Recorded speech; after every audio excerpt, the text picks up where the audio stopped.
They worked double shifts, skipped vacations, missed birthdays and holidays. Not because they wanted to, but because they believed in something. That one day, they'd go back home.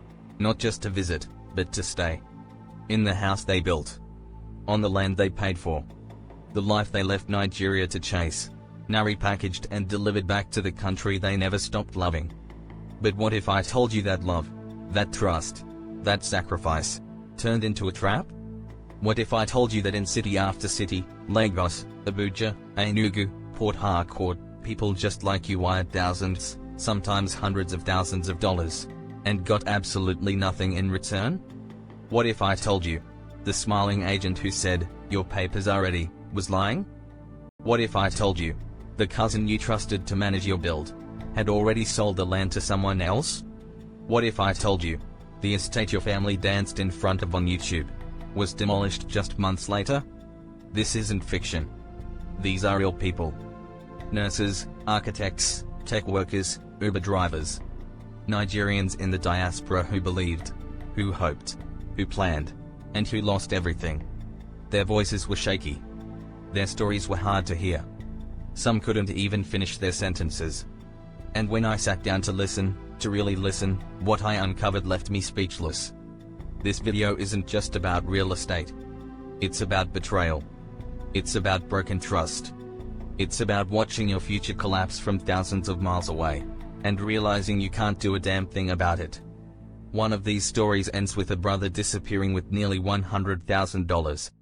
Another ends with a bulldozer flattening a brand new duplex, while the owner was still abroad, smiling at the building progress photos. But story number 5 still gives me chills. If stories like this grip you, tap like. It tells me to keep uncovering more. Comment where you're watching from and what time it is. It's wild how far these stories travel. And if you haven't yet subscribed, hit that button now. Let's get into it then. She left Nigeria with 2 suitcases, $300, and a promise to herself, "I will return. But I will return better." Azina was 27 when she got her visa. A trained nurse. Driven, quiet, and painfully aware that her father's pension could barely cover his medication. She left behind a mother who still cooked with firewood, a younger brother who sketched buildings in the margins of his notebooks, and a country she swore she'd come back to build in. The United States was not kind at first. She cleaned hospital floors while studying for her board exams, ate noodles for weeks, shared a basement apartment with 4 other women. But year after year, she climbed, passed her NCLEX, got her license, took on shifts that broke her back and filled her bank account. And through it all, one idea stayed alive in her mind, her dream retirement home in Enugu. A small, modern duplex. 2 floors, clean lines, solar panels, a garden with mango trees. So when her younger brother Chuka, now a licensed architect, offered to help bring the dream to life, it felt like fate. He knew her style, knew the area, knew what this meant to her. "Just send me the money," he said. "Let me handle everything. I'll even get you better deals because you're family." And so, she sent the first transfer. Then the second. Then a third. Over the course of 2 years, she wired more than $80,000. Chuka sent back progress. Floor plans. WhatsApp videos. Drone shots of the compound. Pictures of the foundation, the scaffold, the roof tiles being installed. She watched it come to life from 5,000 miles away. Played those videos during her breaks. Showed them to co-workers. Called her mom crying with joy. But something strange happened near the end of year 2. The updates slowed down. Then they stopped. Texts went unanswered. Video calls were declined. When she finally got him on the phone, the call dropped after 18 seconds. "It's network," he said. "Things are tight. Materials went up. But don't worry, it's almost done." She tried to believe him. Until one day, at 3:42 a.m., alone in her apartment in Houston, she took a closer look at one of the latest photos he sent. The shadows didn't line up. The same worker appeared twice in the same frame, wearing the same clothes, but holding different tools. Her stomach sank. She opened her laptop and dragged the photo into Google. Reverse image search.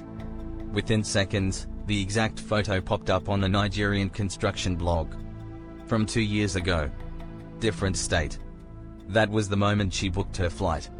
She didn't tell anyone.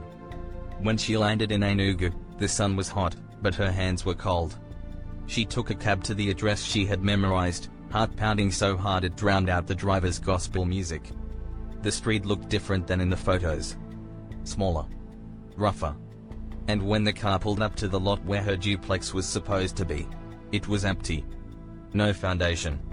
No walls. No gate. Just weeds. Dirt. And a neighbor's goat staring at her, chewing slowly, like it had been there a while. She stepped out of the car. Her legs buckled. She had to grip the hood to stay upright. She walked the perimeter. Counted the steps. Checked the plot number again and again. It matched. And then the reality hit her, nothing had ever been built. The photos were fake. The videos were staged. Her brother had lied. She called him. He didn't answer. She texted. No response. She went to his last known address. The landlord said he moved out 3 months ago. She tried calling his close friends. Most blocked her. One said, I warned him. I told him what he was doing was wicked. The final blow came when she found out he had used part of the money to open a bar in Owerri, under a fake name. She sat in a police station filing a report, but the officer didn't even look up from his desk. It's family, he said. Settle it among yourselves. But how do you settle with someone who disappears? Years later, the land remains untouched. Her case is still buried in paperwork. She no longer calls her mother.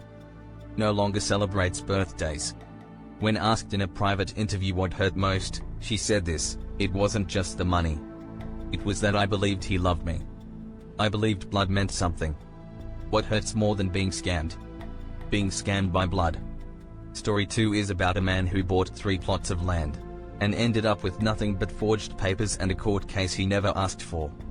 And the way it unfolded, it's something you'd never expect. Let's keep going. Before the paperwork, before the contracts, before the crash, there was excitement. Shenadu had done everything right. Houston-based. Tech-savvy. Disciplined with money. A Nigerian in the diaspora who made it.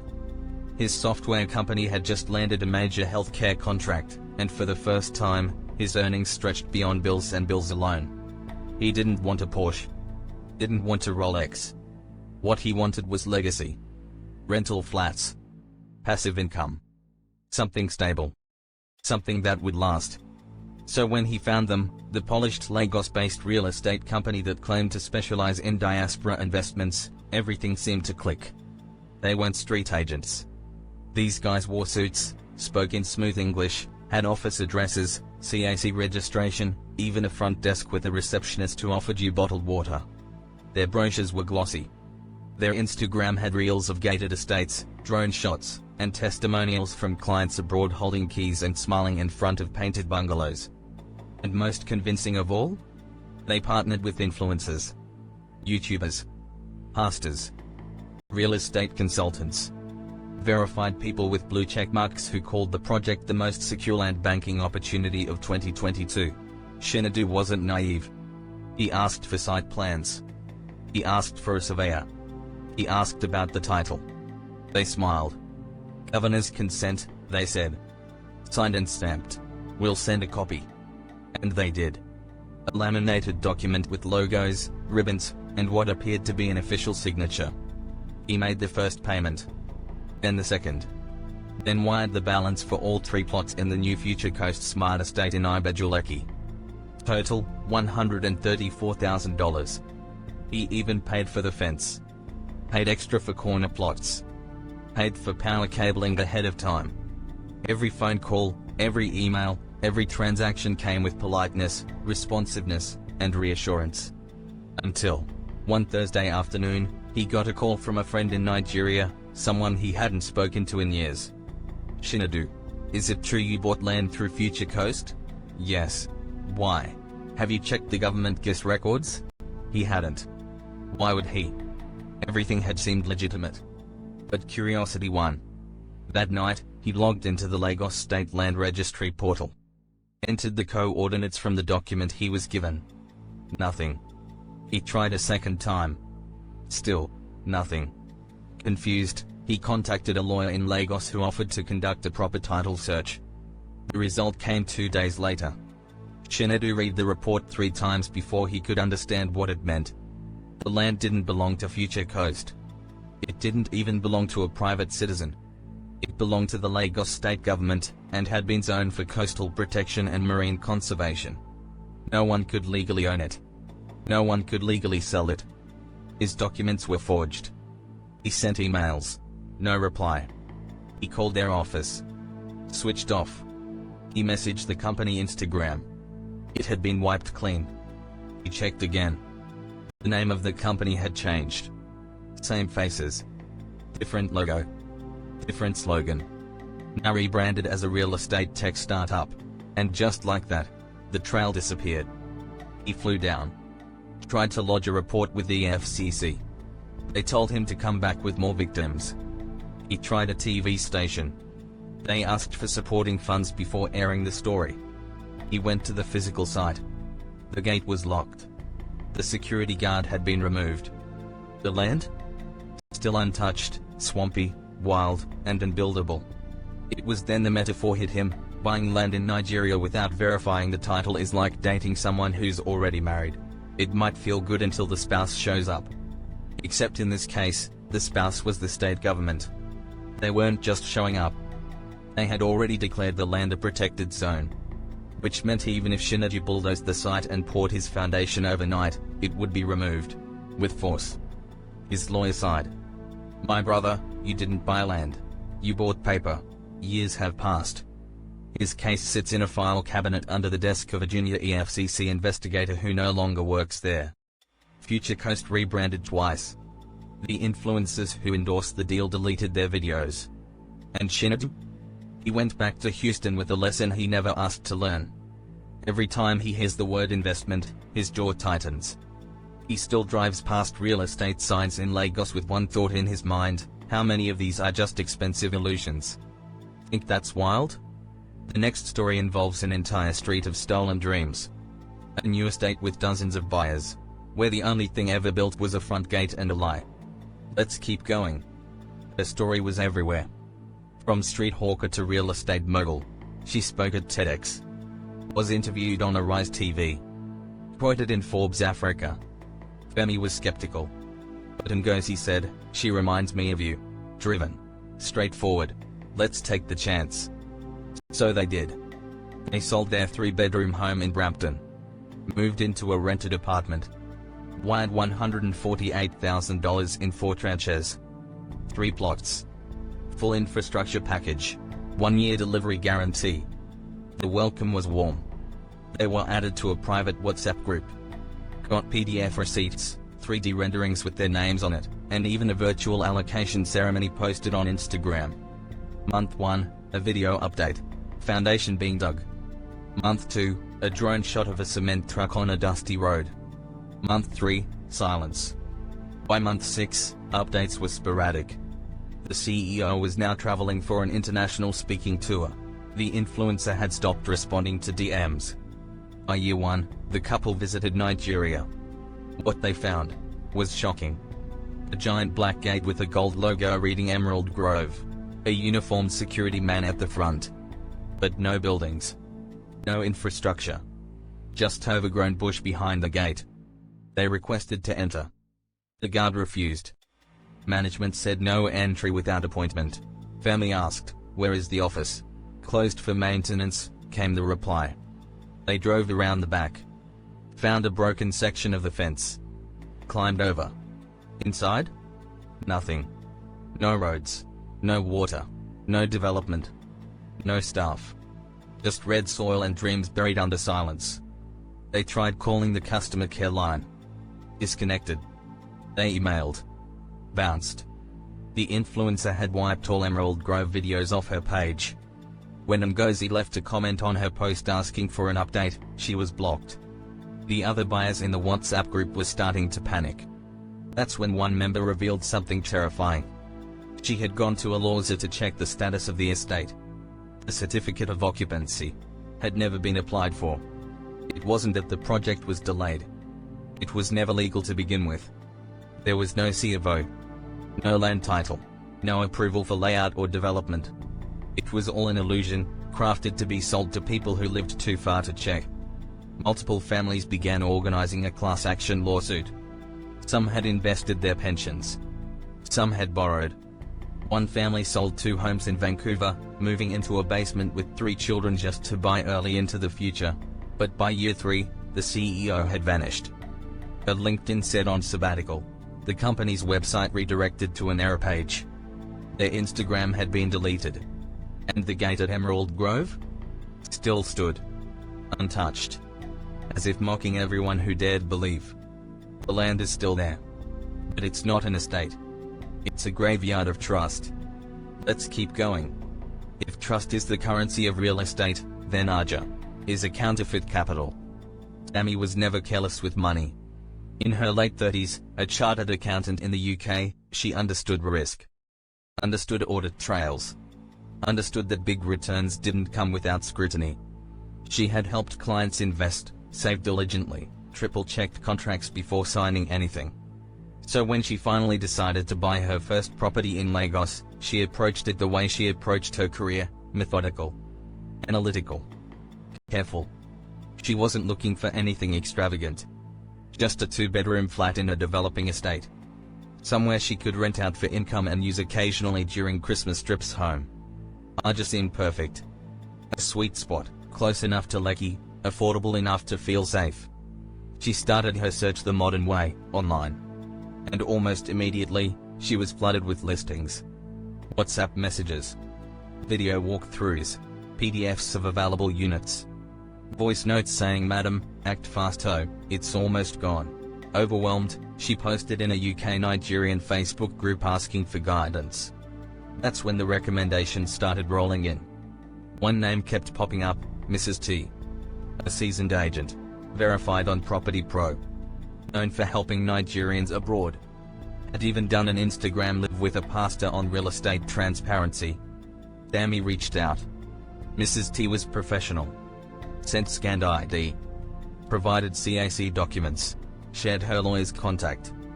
"I'll take you through the entire process," she said. "I've helped over 40 people just like you." The apartment was in a gated estate under construction. She received floor plans, construction photos, and a promise: pay 50% up front, and you lock in today's rate. Tammy paid. She received a receipt, a soft copy of the deed, and a projected completion date. A month later, she received a call from another agent claiming to represent the same property. He sounded urgent. "You've been speaking to the wrong person," he said. "The unit you paid for isn't even available. It belongs to my client." Confused, she contacted Mrs. T. The number didn't go through. She tried again. Disconnected. When she emailed, it bounced.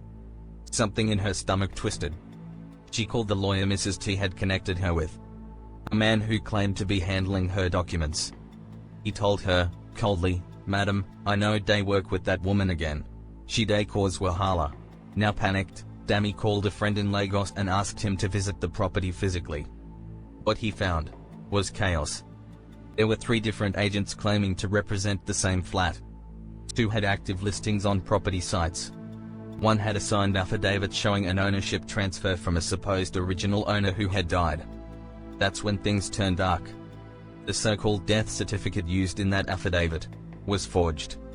The original owner, it turns out, was alive and furious. They had never authorized any sale, never signed any transfer, and had no idea who Tammy or the agents were.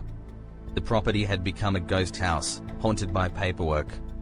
Ownership was now in legal dispute, with 3 claimants, 2 affidavits, and 1 fraudulent death. Tammy flew down. She filed a police report at the Area J Command. But it didn't go the way she expected.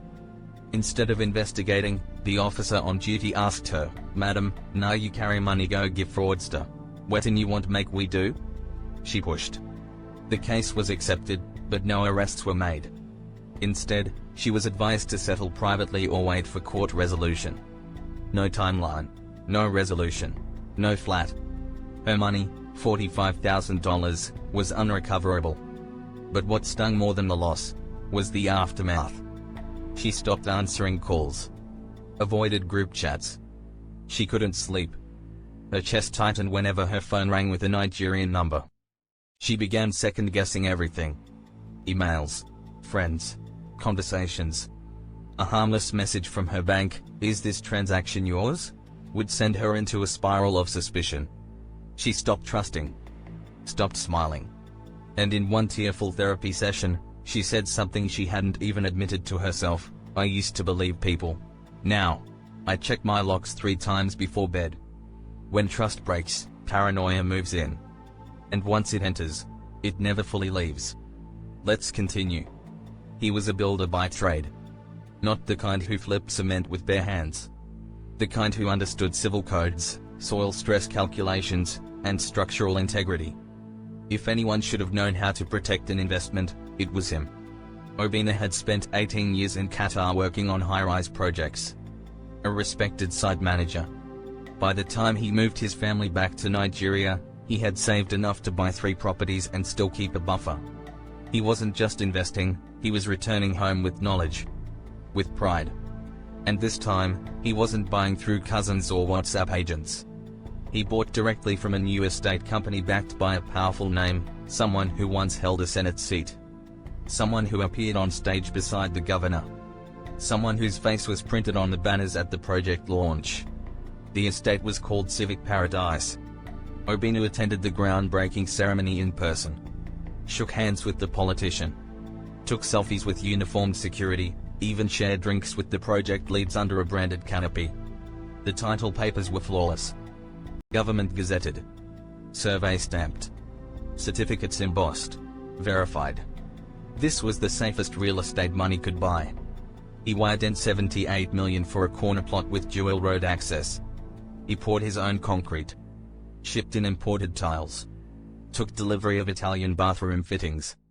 And every night, after inspecting his workers, he would walk the land, barefoot, feeling the soil he was going to retire on. Then, everything changed. 6 months before his scheduled move-in date, a new state administration was sworn in. And within weeks, Civic Paradise was on a new list. Obina didn't believe it at first. A rumor. A fake memo. Something being spread by opposition. Until one Tuesday morning, at 7:24 a.m., his phone lit up with a message. "They're here." A bulldozer. A crowd. Uniformed men. He logged onto Instagram. A live stream was already going viral. The gates of Civic Paradise had been pulled down. The perimeter walls? Flattened. Obina drove through Lagos traffic like a madman, heart pounding, calls unanswered, messages unread. He arrived at the site just in time to see his own house, roof finished, windows installed, tremble under the blade of a yellow bulldozer marked Task Force, Environmental. He ran. Screamed. Jumped the caution tape and stood in front of the machine, arms outstretched, voice cracking. "This is my home. This is my home." But the driver didn't stop. Security pulled him back as glass shattered, tiles cracked, and the walls caved in. Obina dropped to his knees. The crowd gathered. Someone handed him a phone. "They're recording. Say something." His eyes were red. His voice, almost inaudible. "I did everything right. Everything." The clip was shared over 2 million times. Blogs picked it up. Comment sections exploded. Radio hosts debated it. But nothing changed. 3 days later, a state official released a press statement. The land had been classified as a protected wetland 3 administrations ago. The titles were erroneously approved. No compensation would be issued. The estate developer? Vanished. The senator? Denied involvement. The branded banners? Taken down. But that house, Obina's house, still lives on. In a 90-second clip. Of a man begging a machine to stop crushing his future. That's the thing about trust in Nigerian real estate. You can vet the agent. Vet the title. Vet the papers. But you can't vet the government tomorrow. And when power shifts, everything you thought you owned becomes negotiable. This is where things get even darker. Because behind every demolished home, every fake title, every vanishing CEO, is a system that profits from your silence. But not today. Because stories like this? They need to be told. After all these stories, you'd think the conclusion is simple. Avoid Nigerian real estate. Just cut your losses, rent a short-let, and never wire money across borders again. And honestly, no one would blame you. But here's the truth, people are still buying. Still building. Still making millions. Still retiring in homes they started from scratch. The difference? They understand the game. Because in Nigeria, real estate isn't an investment.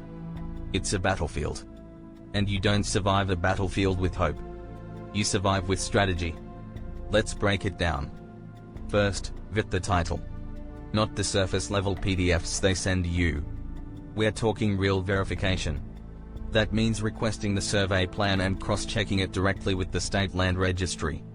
It means hiring an independent lawyer, not one assigned by the seller. Preferably someone whose name doesn't appear on their marketing flyer. And when they say, "It's got a governor's consent," you don't nod. You ask, "Show me the official Gazette record." You say, "I want the file number, the page, and the exact coordinates." You go to a lawyer. You check it yourself. Or you pay someone who doesn't know the seller to check it for you. Because in Nigeria, a legitimate title is like a marriage certificate. If you don't see the registry stamp, you're probably the side chick. Second, never trust family blindly. This is tough to hear. But blood doesn't build houses. Intentions don't pour concrete. And love doesn't file permits. If someone is helping you manage your build, cousin, uncle, brother, there must be structure. Contracts. Budgets. Accountability. Weekly progress reports, with GPS-tagged photos. Video calls from the site. Invoices you can verify yourself. Would you hand a stranger $50,000 with no paperwork? So why hand it to someone just because you share a last name? Third, add legal buffers. This is the step most people skip. Even when everything looks legit, get insurance.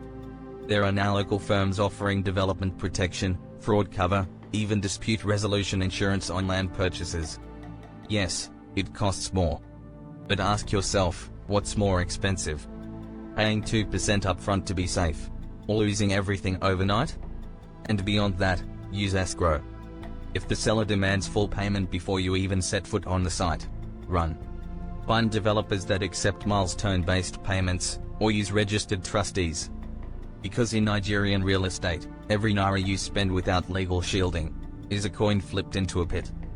This is the part they don't tell you. Because most investment reels show you a smiling buyer holding a key and champagne. They never show you the family still waiting for a refund 2 Christmases later. They don't tell you that the same estate being promoted on your timeline is currently under investigation in Abuja. They won't show you that half the agents in Lekki use each other's names to recycle listings. But you have now seen the reality. And now, you know what to do. This isn't about scaring you. It's about preparing you. Because yes, you can invest safely. Yes, you can build something real. But only if you play by the actual rules. The ones you're not taught in flyers. The ones only survivors whisper to each other. And the ones I've now laid bare. Now you've seen it all. The nurse whose brother turned her future into Photoshop.